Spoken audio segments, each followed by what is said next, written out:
الاهلي وليله العوده من تاني للمنافسه على جميع البطولات. الاهلي بعد التوقف الدولي طبعا لكاس الامم الافريقيه بيرجع من تاني، ولكن بيرجع على مباراه مؤجله في دوري ابطال افريقيا امام فريق شباب بلوزداد الجزائري. لو هنيجي نبص سريعا كده على المجموعه، هي مجموعه الاهلي في دوري الابطال، هنلاقي الاهلي في الصداره ب5 نقط، بعديه يانج افريكان زي 5 نقط، بلوزداد وميدياما الاثنين عندهم 4 نقاط. يعني مجموعه شرسه، مجموعه كلهم متقاربين مع بعض، مجموعه ما تعرفش مين هيصعد. الاهلي اللي بقاله فتره طويله ما كانش بيشارك في مباريات الا مباريات طبعا وديه، اما المباريات الرسميه فلسه بندخل عليها. ده غير ان الاهلي كمان مع مارسيل كولر داخل مباراه شباب بلوزداد بكميه كبيره جدا من الغيابات، من اصابات ومن لعيبه اللي هي صفقات جديده ما تأيدتش في القائمه الافريقيه زي الزنفولي او عمر كمال او وسام ابو علي اللاعب الفلسطيني مهاجم الاهلي الجديد اللي بيعاني من اصابه. فالاهلي داخل مباراه شباب بلوزداد بيعاني من حاجات كتيره جدا، ولكن زي ما قلت لك في بدايه الفيديو ان دايما الاهلي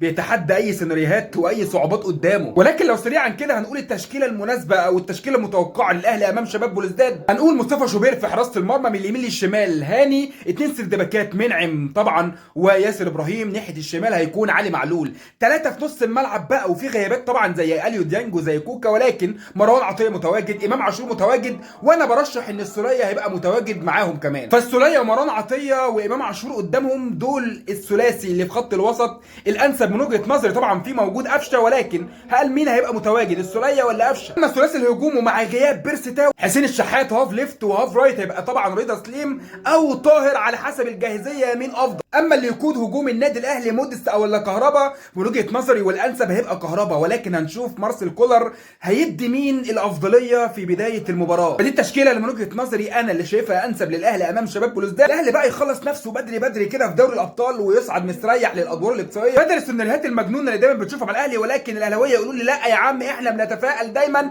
بالسيناريوهات المجنونه دي. ولكن في النهايه كل التوفيق للاهلي امام فريق شباب بلوزداد اللي بالتاكيد هتكون مواجهه شبه صعبه على الاهلي في ظل الغيابات والحاله الفنيه اللي شايفينها مع الاهلي في بالنسبه للغيابات او الاصابات او الجاهزيه وكل الكلام ده كله. ولكن مقوله الاهلي بمن حضر، جمهور الاهلي بيرددها وبيقولها عاوزينها تبقى موجوده امام فريق شباب بلوزداد. توقعي للمباراه دي الاهلي هيقدر يفوز على شباب بلوزداد 2-0. انزل دلوقتي قول لي توقعك في الكومنتات لمباراه الاهلي وشباب بلوزداد، وكفايه عظمه لحد كده.